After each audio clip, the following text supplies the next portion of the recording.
কত ভুল আপনি করেছেন, কত অন্যায় আপনি করেছেন, কত পাপ আপনার হয়েছে, কত মিথ্যা আপনি বলেছেন, কয় ওয়াক্ত নামাজ ছেড়েছেন, কয় লাখ টাকা ঘুষ খেয়েছেন, কত যৌতুক আপনি খেয়েছেন, কত মিথ্যা আপনি বলেছেন। আপনার পাপ যত বড় হোক, যত বিশাল হোক, যত বেশি হোক, আল্লাহর দয়ার পরিসীমা তার চাইতেও বড়। আপনার পাপ, আপনার অন্যায়, আপনার জুলুমগুলো যদি হয় খালের পানির সমান, বিলের পানির সমান, আল্লাহর দয়া সাগরের পানির সমান। আপনার পাপ যদি হয় সাগরের পানির সমান, আল্লাহর দয়া মহাসাগরের পানির সমান। আপনার পাপ আর অন্যায় যদি হয় পাহাড়ের সমান, আল্লাহর দয়া আকাশের সমান। আপনার পাপ যদি হয় আকাশের সমান, আল্লাহর দয়া আরশের সমান। এজন্য আল্লাহ বললেন, ইয়া আইয়ুহাল্লাযীনা আমানু তুবু ইলাল্লাহি তাওবাতান নাসুহা। ও আমার গোলাম, তুই তোর নিজেরে যত বেশি ভালোবাসিস তার চেয়েও আমি তোরে বেশি ভালোবাসি। তোর বাবা মা তোরে যত বেশি ভালোবাসে তার চেয়েও আমাদেরকে বেশি ভালোবাসে কে? আল্লাহ বললেন, ভালোবাসারে তৈরি করার পরে আমি 100 টুকরা করলাম। চিল্লায় বলেন, কয় টুকরা? 99 টুকরা ভালোবাসা আমি আল্লাহ নিজের মধ্যে রেখে দিলাম। 1 টুকরা ভালোবাসা গোটা বিশ্বের সবার মধ্যে আমি ভাগ করে দিলাম। 1 টুকরা ভালোবাসা পেয়ে আমাদের অবস্থা দেখছেন? আল্লাহ যদি 1 টুকরা না দিয়ে আমাকে 30 টুকরা দিত, কথা কন। 1 টুকরা না দিয়ে 80 টুকরা দিলে কি হইতো? কথা কয় না। আমাদের পাপগুলো ক্ষমা করে কে? চিল্লায় বলেন, কে? আল্লাহ ডেকে বলে, গোলাম আমি হলাম গাফিরুয যামব কাবিলুত তাওব। আমার কাজ হলো ক্ষমা করা, আমার কাজ হলো তওবা কবুল করা। শয়তানের কাজ হলো ওয়াসওয়াসা দেওয়া, আমাদেরকে ভুল পথে নিয়ে যাওয়া।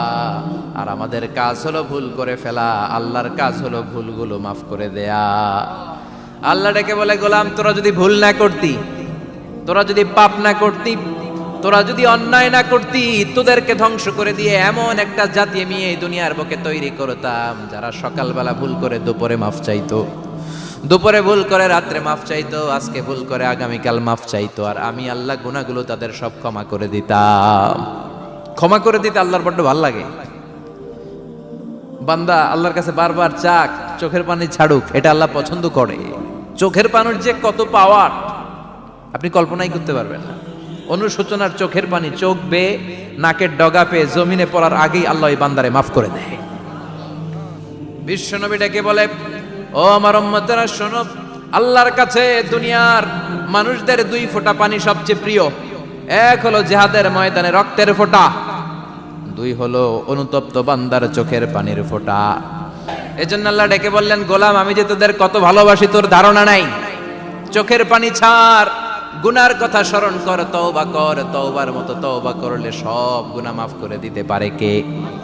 বিশ্বনবী বলে, আমার কোনো গুনাহ নাই, তারপরেও প্রতিদিন 70 বারেরও বেশি আমি তওবা করি। আল্লাহে ইন্নী আস্তাগফিরুল্লাহ ওয়া আতুবু ইলাইহি আকসার মিন 70 মাররা। Could you imagine that? কল্পনা করছেন কোনদিন যে নবীর গুনাহ নাই, ওই নবী তওবা পড়ে প্রতিদিন 70 বার, আকসার 70 বারেরও বেশি। আমার পড়া দরকার কয়বার? আপনার পড়া দরকার কয়বার? বিশ্বনবী 70 বারের বেশি বললে আমাদের পড়া দরকার কয়বার? আর আমরা প্রতিদিন পড়ি কয়বার? কথা কন। আমাদের ভুল হবে, ভুল হতে সমস্যা নাই, ভুল হওয়াই মানুষের স্বভাব। কিন্তু ভুল হওয়ার পরে ভুলের উপর অটল থাকা যাবে না। শয়তান আর মানুষের মধ্যে এই মৌলিক পার্থক্য। শয়তান ভুল করে ভুলের উপরই আছে, ঠিক কিনা? ক্ষমা চায় নাই, কিন্তু আমরা সকালে ভুল করলে দুপুরে মাপ চাই কার কাছে? 19 সালে ভুল করলে 20 সালে মাপ চাই কার কাছে? মৃত্যুর আগ পর্যন্ত আমরা ক্ষমা চাইলে ক্ষমা করে দিবে কে? সব সময় 24/7 তওবার দরজা খোলা, 2টা সময় ছাড়া। ভালো করে মনে রাখবেন, মুখস্থ ঠোঁটস্থ যেন থাকে। 2টার সময় তওবা কবুল হয় না। চিৎকার করে বলেন, কয় সময়? 1 হলো বাদাল গারগারা, গারগারানি যখন আসে, মালাকুল মাউত যখন চলে আসে, মালাকুল মাউতরে যখন দেখে ফেলবেন তখন তওবা কবুল হবে নাকি? কথা কন। আল্লাহ বলে সময় শেষ, তার মানে বাদাল গারগারা তওবা কিন্তু আর কবুল হয়। এই হলো একটা। নাম্বার 2, বাদা তুলুই শামস মিন মাগরিবিহা। প্রতিদিন চাঁদোলাতে সূর্য কোন দিক দিয়ে ওঠে? কথা কয় না? পূর্ব দিকে। কিয়ামতের আগ দিয়ে সূর্য আর পূর্ব দিকে উঠবে না, পশ্চিম দিক থেকে উঠবে। যেদিন প্রভাতে পশ্চিম দিক থেকে সূর্য উঠবে, ওই দিন থেকে তওবার দরজাটারে বন্ধ করে দিবে কে? তার আগ মুহূর্ত পর্যন্ত জীবনে যত গুনাহ করেছি, অন্যায় করেছি, চোখের পানি ছেড়ে ক্ষমা চাইলে ক্ষমা করবে কে? শয়তান আল্লাহরে চ্যালেঞ্জ দিছে, আল্লাহ তুমি আমারে জাহান্নামে পাঠাবা, আমিও তোমার বান্দা করে লয়ে একসাথে জামাতে ঢুকমু। একা ঢুকবো না, একা যাব না, তোমার বান্দাদেরকে সবগুলারে জাহান্নামী বানায়া তারপরে ঢুকমু। তোমারে চ্যালেঞ্জ দিলাম, একটারও জান্নাতে ঢুকাইতে পারবা? আল্লাহকে তুই আমার চ্যালেঞ্জ দিলি? আমি তো সব রাজার বড় রাজা, মহারাজা, আমারে চ্যালেঞ্জ দেশ, এত সাহস পাইলি কই? তুই আজীবন ওয়াসওয়াসা দিয়ে পাপ কাজ করাবি, একদিন তাফসীর মাহফিলে এসে আমার বান্দা ক্ষমা চাবে, আমি মাফ করে দেবো, তুই কি করবি? আজীবন অন্যায় করবে, আজীবন পাপ করবে, জুলুম করবে, একদিন চোখের পানি ছেড়ে আমার কাছে কান্নার মতো কান্না করলে আমি সব গুনাহ মাফ করে দেব। এজন্য আল্লাহ বললেন, ইয়া আইয়ুহাল্লাযীনা আমানু তুবু ইলাল্লাহি তাওবাতান নাসুহা। ভুল করেছো, তওবা করো, মাফ করবে কে? সাইয়েদনা আদম আলাইহিস সালাম ভুল করলেন, দুনিয়ায় এসে শত শত বছর কাঁদলেন, কিন্তু ক্ষমা হয় না। আল্লাহরে বললেন, আল্লাহ কি করলে ক্ষমা পাবো বলো? ফাতালাক্কা আদামু মির রাব্বিহি কালিমাতিন ফাতাবা আলাইহি। আল্লাহ বললেন, ও আদম, তোমারে কিছু কালেমা শিখায় দেই, এই কালেমাগুলো দিয়ে আমার কাছে দোয়া করো, ক্ষমা করে দেব।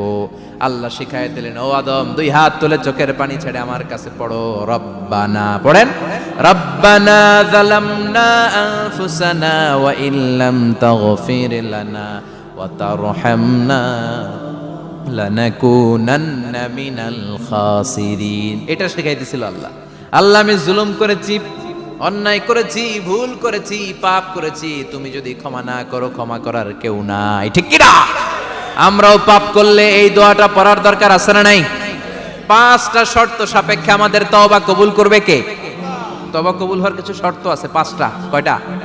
চিৎকার মেরে বলতে হবে, তওবা কবুল হওয়ার শর্ত কয়টা? 1 নম্বরে হচ্ছে আল ইকরা, acknowledgement. You have to give the acknowledgement that you are the greatest sinner on earth. আপনাকে ঘোষণা দিতে হবে যে আপনি এই পৃথিবীর সবচেয়ে বড় পাপী।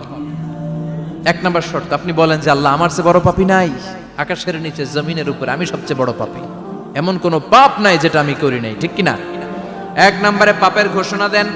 2 নম্বরে আন-নাদাম, নাদাম মানে repentance. You have to be repentant for what you have done. আপনাকে অনুতপ্ত হতে হবে, চোখের পানি ছাড়তে হবে। আল্লাহ, আমি লজ্জিত, আল্লাহ আমি নাদান, আমি পিশাচ, আমারে মাফ করে দাও। তার মানে স্বীকার গেলেন কি অন্যায় করেছেন। 2 নম্বরে আপনি অনুতপ্ত হলেন। 3 নম্বরে স্টপ, যেই পাপ করতেছিলেন ওইটা থামান। Stop what you have done, যেটা করতেছিলেন আগে থামান।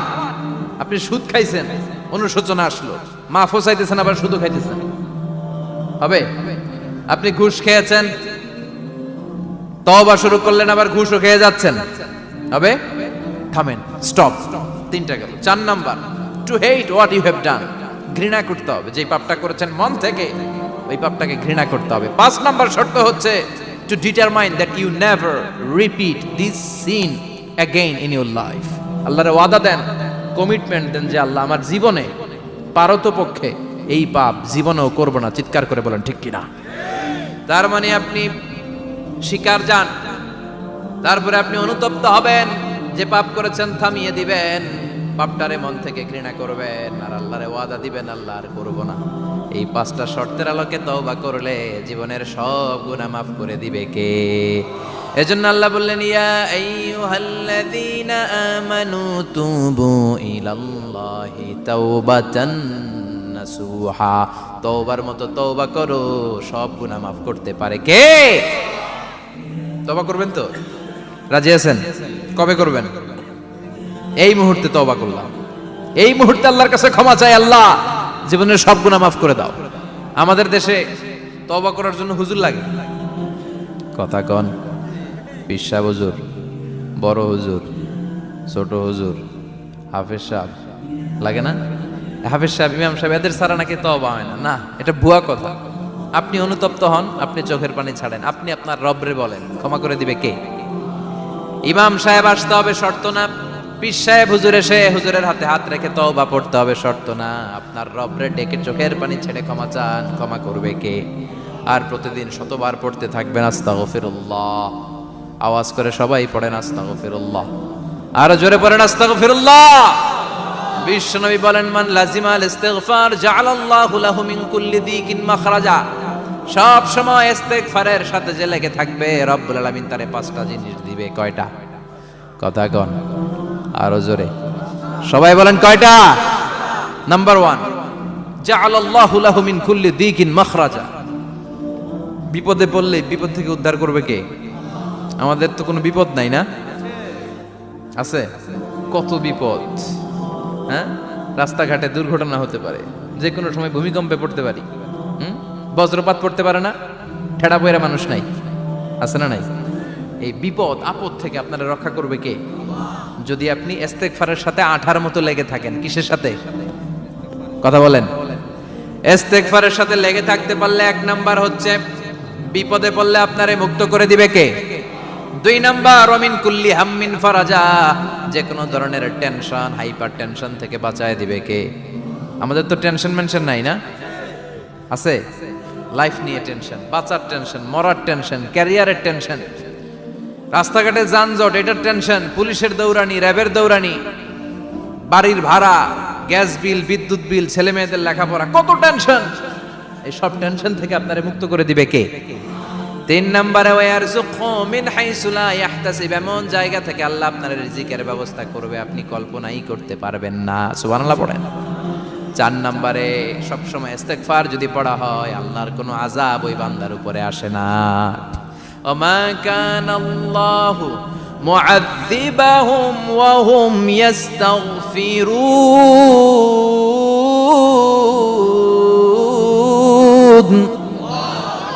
যতক্ষণ আমার বান্দা আমার কাছে ইস্তেগফার পড়তে থাকে, আমার কোনো আযাব বান্দারে পাবে না। যতক্ষণ ইস্তেগফার পড়বেন, আল্লাহর কোনো আযাব আপনার উপর আসবে না। 4টা গেল। 5 নাম্বার, বারবার ইস্তেগফার পড়লে রফিক ভাই আল্লাহ আপনারে মুস্তাজাবুদ দাওয়া বানিয়ে দিবে। দোয়া করা মাত্র কবুল করে নিবে কে? মুস্তাজাবুদ দাওয়া বুঝেন তো? মানে যিনি হাত তুলতে দেরি, কবুল হতে দেরি হয় না। বারবার ইস্তেগফার পড়ে দেখেন যে আপনার দোয়া কেমনে কবুল হয়। সবসময় ইস্তেগফার পড়লে আপনার দোয়াগুলোর এইভাবে কবুল করে নিবে কে? এই 5টা জিনিস পাবেন সবসময় যদি ইস্তেগফারের সাথে লেগে থাকেন। রাজি আছেন তো? এজন্য বিশ্বনবী সব সময় নামাজে সালাম ফিরানোর পরে পড়তেন আস্তাগফিরুল্লাহ। কি পড়তেন? 3 বার পড়তেন আস্তাগফিরুল্লাহ, আস্তাগফিরুল্লাহ, আস্তাগফিরুল্লাহ। পড়তে রাজি আছেন? ইস্তেগফারের অনেকগুলো আলফাজ আছে, সবচেয়ে ছোট ইস্তেগফার হচ্ছে এটা, আস্তাগফিরুল্লাহ, আস্তাগফিরুল্লাহ। আরো আছে আস্তাগফিরুল্লাহ আল্লাযী লা ইলাহা ইল্লা হুয়াল হাইয়ুল কাইয়্যুম ওয়া আতুবু ইলাইহি। বিশ্বনবী বলেন এই ইস্তেগফারটা যদি কেউ পড়ে, আত-তাওয়াল্লি মিন ইয়াউমিজ যাহাফ, যুদ্ধের ময়দান থেকে পালিয়ে আসা কবিরা গুনাহ। কি গুনাহ? কাফেরদের সাথে যুদ্ধ, আমি তাগড়া যুবক, তলোয়ার নিয়ে নেমেছি, আমার দেহের 1 ফোঁটা রক্ত থাকা পর্যন্ত আমি যুদ্ধ চালিয়ে যাব, আমি ফিরে আসতে পারবো না। আইনটা কার? ফিরে আসলে কবিরা গুনাহ। বিশ্বনবী বলেন যুদ্ধের ময়দান থেকে ফিরে এসেছে এরকম কবিরা গুনাহ অবলম্বনকারীও যদি আস্তাগফিরুল্লাহ আল্লাযী লা ইলাহা ইল্লা হুয়াল হাইয়ুল কাইয়্যুম ওয়া আতুবু ইলাইহি পড়ে, ওই কবিরা গুনাহকারীকেও ক্ষমা করে দিবে কে? পড়তে রাজি আছেন তো? আবার সাইয়েদনা আবু বকর বললেন, ইয়া রাসূলুল্লাহ আল্লিমনি দুআআন আদউ বিহি ফি সালাতি, এমন দোয়া আপনি আমারে শিক্ষা দেন যে এই দোয়াটা আমি নামাজে পড়তে পারি। বিশ্বনবী বললেন পড়ো, আল্লাহুম্মা ইন্নী যালামতু নাফসি যুলমান কাসীরান ওয়া লা ইয়াগফিরুয যুনুবা ইল্লা আনতা ফাগফিরলি মাগফিরাতাম মিন ইনদিক ইন্নাকা আনতাল গফুরুর রহিম। সুবহানাল্লাহ পড়েন। এটাও ইস্তেগফার।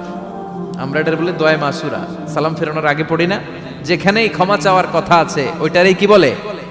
ইস্তেগফার। আল্লাহুম্মা ইন্নী যালামতু নাফসি, আল্লাহ জুলুম করেছি, যুলমান কাসীরা, অনেক জুলুম, ওয়ালা ইয়াগফিরুয যুনুবা ইল্লা আনতা, তুমি ছাড়া এই গুনাহ ক্ষমা করার তো কেউ নাই।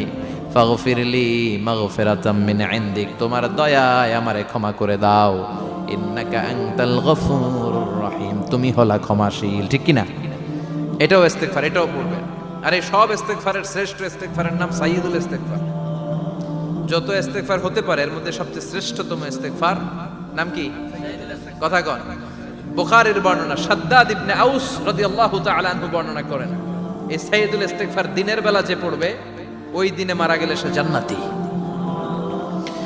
এই সাইয়্যিদুল ইস্তেগফার রাতের বেলা যে পড়বে ওই রাতে যদি ইন্তেকাল হয় ওই লোকটা জান্নাতি। মুখস্থ আছে না? কার কার মুখস্থ হাত তুলেন। মাশাআল্লাহ, তাবারাকাল্লাহ, মাশাআল্লাহ, মাশাআল্লাহ। আর যাদের নাই তাদের হোমওয়ার্ক, তাদের আল্লাহুম্মা আনতা রাব্বি লা ইলাহা ইল্লা আনতা খালাকতানি ওয়া আনা আবদুক ওয়া আনা আলা আহদিকা ওয়া ওয়া'দিকা মাস্তাতা'তু আউযু বিকা মিন শাররি মা সানা'তু আবুউ লাকা বিনি'মাতিকা আলাইয়া ওয়া আবুউ লাকা বিযামবি ফাগফিরলি ফাইন্নাহু লা ইয়াগফিরুয যুনুবা ইল্লা আনতা। সুবহানাল্লাহ পড়েন। আজকে রাতে পড়ছেন, মারা গেলে জান্নাতি। চিল্লায় পড়েন না আল্লাহু আকবার। এজন্য বিশ্বনবী বলেন, আমার আগের গুনাহ মাফ, পরের গুনাহ মাফ, তারপরেও প্রতিদিন আমি 70 বার তওবা ইস্তেগফার পড়ি। আজকে থেকে পড়তে রাজি আছেন তো? বেশি বেশি ইস্তেগফার পড়া যাবে না? একটু প্রাণ খুলে, দিল খুলে আওয়াজ করে পড়েন তো আস্তাগফিরুল্লাহ। আর জোরে পড়েন আস্তাগফিরুল্লাহ। আবার সবাই পড়েন আস্তাগফিরুল্লাহ। সব সময় তওবা ইস্তেগফার যারা পড়ে তাদেরকে পছন্দ করে কে? সব সময় জিকির করে করে জিহ্বাটারে যারা ভিজিয়ে রাখে তাদেরকেও পছন্দ করে কে? আল্লাহ বলেন, ওয়াজকুর রাব্বাকা ফি নাফসিকা তাদাররুআন ওয়া খীফাতান ওয়া দুনাল জাহরি মিনাল কওলি বিল গুদুবি ওয়াল আসাল ওয়া লা তাকুম মিনাল গাফিলিন। সুবহানাল্লাহ পড়েন। আল্লাহ বলেন, ওয়াজকুর রাব্বাকা ফি নাফসিক, আল্লাহরে মনে মনে ডাকো। তাদাররুআন ওয়া খীফা, আল্লাহর জিকির করতে আল্লাহ বলেছেন ফি নাফসিক। বুঝতেছেন না অর্থ?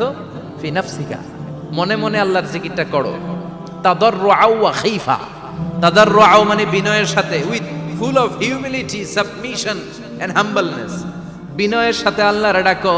আবার হাদিসে কুদসিতে আল্লাহ বলেন, ফাইন যাকারানি ফি নাফসি যাকারতুহু ফি নাফসি, আমার বান্দা যদি একা একা আমার জিকির করে, আমি আমার বান্দারে একা একা স্মরণ করি। ওয়া ইন যাকারানি ফি মালাইন যাকারতুহু ফি মালাইন খায়রিম মিনহু, এরকম মহা সম্মেলন করে যদি কেউ আমি আল্লাহর জিকির করে, আমি এর চেয়েও বড় মহা সম্মেলন ফেরেশতাদেরকে নিয়ে করে আমার বান্দারে স্মরণ করি। ওয়া ইন তাকাররাবা ইলাইয়া শিবরান তাকাররাবতু ইলাইহি যিরাআন, আমার বান্দা যদি আমার দিকে এক বিঘত আসতে চায়, আমি আমার বান্দার দিকে এক হাত এগিয়ে যাই। আমার বান্দা যদি আমার দিকে এক হাত আসতে চায়, আমি আমার বান্দার দিকে 2 হাত যাই। ওয়া ইন আতানি ইয়ামশি আতাইতুহু হারওয়ালা, আমার বান্দা যদি আমার দিকে হেঁটে হেঁটে আসতে চায়, আমি আমার বান্দার দিকে দৌড়ে দৌড়ে যাই। সুবহানাল্লাহ পড়েন। এজন্য বিশ্বনবী বলেন, লা ইয়াজালু লিসানুকা রাতবাম মিন যিকরিল্লাহ, আল্লাহর জিকির দিয়ে জিহ্বাটারে ভিজিয়ে রাখবা। কার কথা? চিল্লায় বলেন কার কথা? সবসময় আল্লাহর জিকির করতে রাজি আছেন তো? সবচেয়ে শ্রেষ্ঠ জিকির বিশ্বনবী বললেন, আফদালু যিকরি লা ইলাহা লা ইলাহা লা ইলাহা ইল্লাল্লাহু মুহাম্মাদুর রাসূলুল্লাহ সাল্লাল্লাহু। সাইয়েদনা ইসমাঈল আলাইহিস সালামকে মরুভূমির মধ্যে রেখে উনি দৌড়াদৌড়ি করলেন, পানি নাই, পানির অভাব, দৌড়ে আসলেন। এসে দেখে সাইয়েদনা ইসমাঈল আলাইহিস সালামের পায়ের ধাক্কায় জমজমের পানি বের হতে শুরু করছে, কল কল কল কল করে আওয়াজ। সাইয়েদনা ইব্রাহিম, ইসমাঈল, হাজার এরা আরবি ভাষা জানতেন না, এরা সুরিয়ানি ভাষার মানুষ ছিলেন। কোন ভাষা? সুরিয়ানি ভাষা। তো পানি দেখে হাজার খুব অবাক, কিরে এত সুন্দর পানি, এই পানি তো মরুভূমির বালিতে লেগে সব শুকিয়ে যাবে। পানি যাতে না শুকায় উনি বালি চারদিক দিয়ে উঁচু করে এরকম বাঁধ দিতে লাগলেন। বাঁধ দিচ্ছেন আর ওনার সুরিয়ানি ভাষায় বলতে লাগলেন, ঝাম ঝাম মানে হচ্ছে থাম থাম, ঝাম মানে স্টপ, থাম থাম, কেফ আরে পানি চলে যাস না, চলে গেলে তো পানি ব্যবহার করতে পারবো না, ঝাম ঝাম ঝাম ঝাম। ওনার মুখনিসৃত এই ঝাম ঝাম শব্দ দুইটা আল্লাহর এত ভালো লাগলো, কিয়ামত পর্যন্ত এই কুয়ার নাম আল্লাহ ঝামঝামের কুয়া বানাই দিলেন। এটার নাম বিইরু ঝামঝাম। বিষ্ণু বলেন, মা উ ঝামঝাম লিমা শুরিবা লাহু, এই জমজমের পানির এত বরকত, যেই রোগের নিয়ত করে এই পানি খাবেন ওই রোগ থেকে শিফা দিবে কে? আবার বিষ্ণু বললেন, ইন্নাহা তুআমু তুমিন শিফাউ সুকমিন ইন্নাহা মুবারাকা, এই জমজমের পানি গোটা বিশ্বের সব পানির মধ্য থেকে সব চাইতে বরকতের পানি। এই পানির মধ্যে রোগের জন্য চিকিৎসা আছে, মানুষের ক্ষুধা লাগলে এটার ভেতরে খাবারের উপাদান আছে।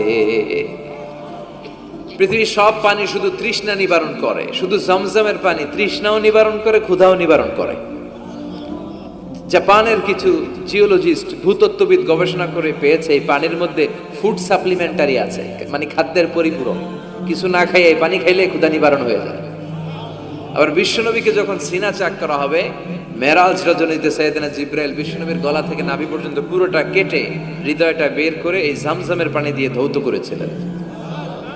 তার মানে এই ফ্যামিলি যেইখানে হাত লাগাইছে ওইখানে বরকত আছে না নাই? যেখানে হাত ওইখানে বরকত। বাবা পা লাগাইছে মাকাম ইব্রাহিম, ছেলে পা লাগাইছে জামজামের কুয়া, হাজার দৌড়দৌড়ি করেছে আস-সা'য়ু বাইনা সাফা ওয়াল মারওয়া হজের মধ্যে ওয়াজিব করে দিয়েছে কে? আবার আল্লাহ বললেন ওয়াজআলনা ফি যুররিয়াতিহিন নুবুওয়াতা ওয়াল কিতাব, আমি খুশি হয়ে এই ইব্রাহিমের বংশের মধ্যে নবুয়ত দিয়েছি, আবার কিতাবও দিয়েছি। সুবহানাল্লাহ বলেন। তিনি নবুয়ত দিয়েছেন। পৃথিবীতে যত নবী আসছে সব সাইয়েদনা ইব্রাহিমের নাতিপুতি। সব কি বিশ্বাস হয় না? এই পৃথিবীতে যত পয়গম্বর এসেছেন তার 99.99% নবীরাই ওনার ছেলে আর নাতিপুতি। চিল্লায় পড়েন আল্লাহু আকবার। এজন্য ওনারে বলা হয় আবুল আম্বিয়া, father of the all prophets, সব নবীদের বাবা। ওনার বয়স যখন 86 তখন আল্লাহ সাইয়েদনা ইসমাইলকে দিলেন। বয়স যখন 100 তখন সাইয়েদনা ইসহাক আলাইহিস সালামকে আল্লাহ দিলেন। এইদিকে ইসমাইল, এদিকে সবাই বলেন এদিকে, এদিকে সবাই বলেন এটা এটা ইসহাক। পৃথিবীতে যত নবী এসেছে সব ইসহাকের চ্যানেলে এসেছে। এই সাইয়েদনা ইসহাক আলাইহিস সালামের চ্যানেলে এসেছে। সাইয়েদনা ইসমাইলের চ্যানেলে নবী নাই, কোন নবী নাই, নবী ছাড়া চ্যানেল। আর এখানে যত হাজার হাজার লক্ষাধিক নবী এসেছে সব নবী ইসহাক আলাইহিস সালামের চ্যানেলে যারা এসেছে সব নবীরা অন্যান্যদেরকে বলে যাইতো, তার উম্মতকে বলে যেত যে সবশেষে একজন নবী আসবে, তিনি হবেন সর্বশ্রেষ্ঠ নবী, তিনি হবেন সর্বশ্রেষ্ঠ নবী। তো এদের এই চ্যানেলে এত নবী, এরা ভাবছে ওই সর্বশেষ নবীটাও এদিক দিয়েই আসবে। কিন্তু আল্লাহ হাজার হাজার লক্ষ নবী এই চ্যানেলে পাঠালেন, কিন্তু সর্বশেষ নবীটা এখানে পাঠালেন না। সর্বশেষ চ্যানেলের নবীটা আল্লাহ এই চ্যানেলে পাঠাই দিলেন। সর্বশেষ নবীটা সাইয়েদনা ইসমাইলের চ্যানেলে এসেছে। এজন্য ওরা হচ্ছে বানি ইসরাইল আর আমরা হচ্ছি বানি ইসমাইল। সুবহানাল্লাহ পড়বেন না? উনার ধর্ম, উনার চেইন থেকে ইহুদিবাদ, খ্রিস্টবাদ, ইসলাম, এই তিন ধর্মের জন্ম। ইহুদিবাদও আল্লাহর দেয়া ধর্ম, খ্রিস্টবাদও আল্লাহর দেয়া ধর্ম, কিন্তু আল্লাহর দেয়া শরীয়তের উপর ওরা অবশিষ্ট থাকে নাই, থেকেছে শুধু ইসলাম। ঠিক কিনা?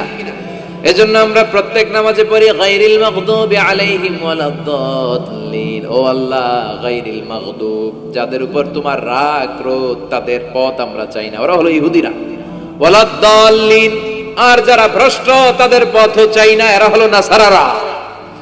তিন ধর্মের গোড়া সাইয়েদনা ইব্রাহিমের সাথে লেগেছে। এজন্য এই তিন ধর্মকে একসাথে বলে কম্পারেটিভ রিলিজিয়ন, তুলনামূলক ধর্মতত্ত্বের ভাষায় অ্যাব্রাহামেটিক ফেইথ। কি বলে? অ্যাব্রাহামেটিক ফেইথ বলে। এজন্য ওনাকে বলা হয় আবুল আম্বিয়া। সব নবীরা এই চ্যানেলে এসেছে, তার মানে সব নবী সাইয়েদনা ইব্রাহিমের নাতিপুতি। আবার এই প্রতিটা নবীর জন্য আল্লাহ তাআলা আকাশ থেকে কিতাব নাজিল করেছেন। চিল্লায় বলেন ঠিক কিনা? আল্লাহ বলে ইব্রাহিম তোমারও আমি কিতাব দিলাম। সাইয়েদনা ইব্রাহিম আলাইহিস সালামের উপর কিতাব আছে না নাই? ওই কিতাবের নাম কি? কে পারে? ইন্না হাযা লাফিস সুহুফিল উলা সুহুফি ইব্রাহিম ওয়া মূসা। সুহুফি ইব্রাহিম, সাইয়েদনা ইব্রাহিমকে আল্লাহ তাআলা সহিফা দান করেছেন। চিল্লায় পড়েন আল্লাহু আকবার।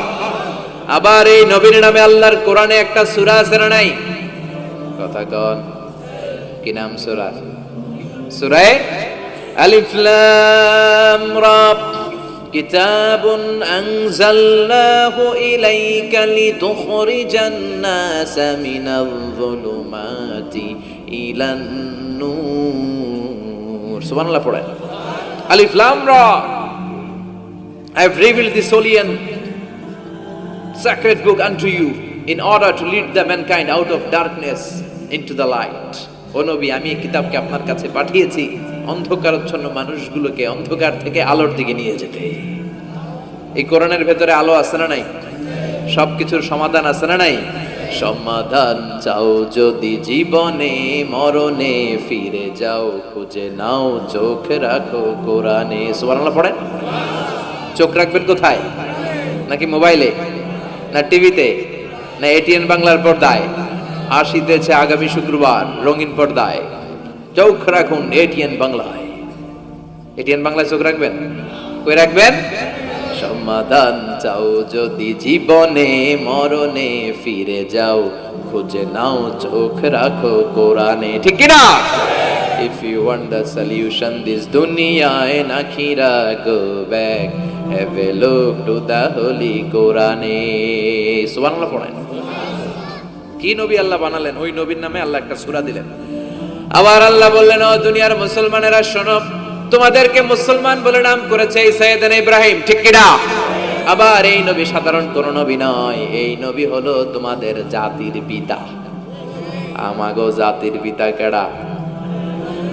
কথা কর আরো জোরে, সবাই মিলে বলেন, মিল্লাত আবিকুম ইব্রাহিম হুয়া সাম্মাকুমুল মুসলিমিন। মিল্লাত আবিকুম ইব্রাহিম, তোমাদের জাতির পিতার নাম, আমাদের জাতির পিতার নাম ওয়া সাম্মাকুমুল মুসলিমিন, তিনিই তোমাদেরকে মুসলমান নামকরণ করেছে। আবার আল্লাহ বললেন, আসলিম ইব্রাহিম, তুমি সবাইরে মুসলমান বানাও, আগে নিজে মুসলমান হও। আসলিম ক্বালা আসলামতু লিরাব্বিল, ও ইব্রাহিম তুমি মুসলমান হও বলার সাথে সাথে ইব্রাহিম বলে, আল্লাহ দেরি নাই, আমি মুসলমান হয়ে গেলাম। ইহুদিরা দাবি করতো সাইয়েদনা ইব্রাহিম নাকি ইহুদি, নাউজুবিল্লাহ পড়বেন না? খ্রিস্টানরা দাবি করতো সাইয়েদনা ইব্রাহিম নাকি খ্রিস্টান। আল্লাহ বলে, মা কানা ইব্রাহিমু ইয়াহুদিয়াও ওয়ালা নাসরানিয়াও ওয়ালাকিন কানা হানিফাম মুসলিমা। আল্লাহ বলে, আমার ইব্রাহিম ইহুদি নয়, আমার ইব্রাহিম খ্রিস্টান নয়, আমার ইব্রাহিম পাক্কা মুসলমান। হানিফান মুসলিমা, পাক্কা মুসলমান, ওনার ইসলামে কোনো সন্দেহ। এজন্য আল্লাহ খুশি হয়, ওনার একটা উপাধি দিলেন, উপাধিটা হলো লা হালিম। ইন্না ইব্রাহিম লা হালিমুন আওয়াহুম মুনিব, আমার ইব্রাহিম সহনশীল, আমার ইব্রাহিম ভদ্র। সুবহানাল্লাহ বলেন। আমাদের বাংলাদেশে আমাদের মুসলমানদের মধ্যে এটার সবচেয়ে বড় অভাব, সহনশীলতা আমাদের নাই। কথা কয়, নিজে যেটা বুঝি ওইটাই। আমি তাবলীগ করি, আমি মনে করি আমি হক, বাকি সব বাতিল। এই সমস্যাগুলো বাগেরহাটে আছে না নাই? হ্যাঁ, আমি যদি জামাত ইসলাম করি, আমি মনে করি আমি হক, বাকি একটা দলরও আমি হক বলতে চাই না। আছে না এরকম? আমি আহলে হাদিস, সো আমি হক, আর বাকি যা আছে সব বাতিল। আমি কওমি, তো আমি ভালো, আলিয়া সব খালিয়া। কথা কর। আবার আমি আলিয়া, আমি ভালো, কওমিয়া সব শেষ। এই ঠেলা ঠেলে এই দেশে আছে না নাই? এক ইসলাম, এক নবী, এক কোরআন, এর কোনো সহনশীলতা নাই। সে অন্য নেশাবে পড়ুক, সে অন্য মতদর্শের হোক, সে তো আমার ভাই। সবচেয়ে বড় পরিচয়, সেও মুসলিম, আমিও মুসলিম। এই চিন্তাটুকু নাই। আল মুমিনুনা ইখওয়া, ব্রাদারহুড, ভ্রাতৃত্বের এই বন্ধনটা আমাদের মধ্যে নাই।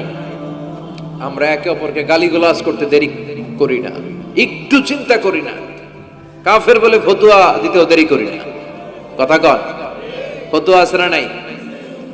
কয় তুই কাফের 10 কারণে, তুই কাফের 20 কারণে, তোর দাদা কাফের, তোর নানা কাফের, তোর পীর সাহেব হুজুর কাফের, আছে না নাই? তোর এই কাফের পীর সাহেব মারা গেলে এই পীর সাহেবের যে কবরে শোয়ানো হবে, ওই কবরের উপরে যে ঘাস উঠবে, ওই ঘাস যে গরু খাবে, ওই গরুর যে দুধ খাবে, ওইটাও কাফের। আছে না নাই? খালি ফতুয়াবাজি। আল্লাহ বললেন, আমার ইব্রাহিম ফতুয়াবাজি করে নাই। ইন্না ইব্রাহিম লা হালিমুন আওয়াহুম মুনিব, আমার ইব্রাহিম ছিল সহনশীল, ভদ্র একজন নবী। চিৎকার করে বলতে হবে, ঠিক কি না? আবার আল্লাহ বললেন, আমার ইব্রাহিমকে আমি খলিল উপাধি দিয়েছি। ইত্তাখাযাল্লাহু ইব্রাহিমা খলিলা, আল্লাহ বললেন গোটা বিশ্বের মধ্যে থেকে কাউরে আমি খলিল বলে গ্রহণ করি নাই, একমাত্র ইব্রাহিমকে ছাড়া। ইব্রাহিম আলাইহিস সালামকে ছাড়া কাউরে আল্লাহ খলিল বানাইছে? খলিল মানে বন্ধু, খলিল মানে, সবাই বলেন খলিল মানে। সাইয়েদনা ইব্রাহিমকে বানাইছেন খলিল, আর বিশ্বনবীকে বানাইছেন হাবিব। বিশ্বনবীর কি বানাইছে? আর সাইয়েদনা ইব্রাহিম খলিল। বাপ বেটা, একজন খলিল একজন হাবিব। বাপ কা বেটা সিপাহী কা ঘোড়া, কুছ না হতো থোড়া থোড়া, ঠিক কি না? বাপ ভালো তার বেটা ভালো, তাই মা ভালো তার ঝি, গাই ভালো তার দুধ ভালো রে, দুধ ভালো তার ঘি। বাবা যদি ভালো হয় ছেলে ভালো, মা যদি ভালো হয় মেয়ে ভালো, গাই যদি ভালো হয় দুধ ভালো, দুধ ভালো তো ঘি ভালো। কথা বলেন। যেমন বাপ তেমন বেটা। বাবা হলেন খালিল, ছেলে হলো হাবিব। খালিল মানেও বন্ধু, হাবিব মানেও বন্ধু। খালিল মানে এমন বন্ধু যেই বন্ধু আল্লাহরে খুশি করার জন্য কাজ করে। কথা বুঝতে হবে। খালিল মানে এমন বন্ধু যেই বন্ধু আল্লাহরে খুশি করার জন্য কাজ করে। আর হাবিব মানে এমন বন্ধু যেই বন্ধুরে খুশি করার জন্য আল্লাহ নিজেই কাজ করে। কার দাম বেশি?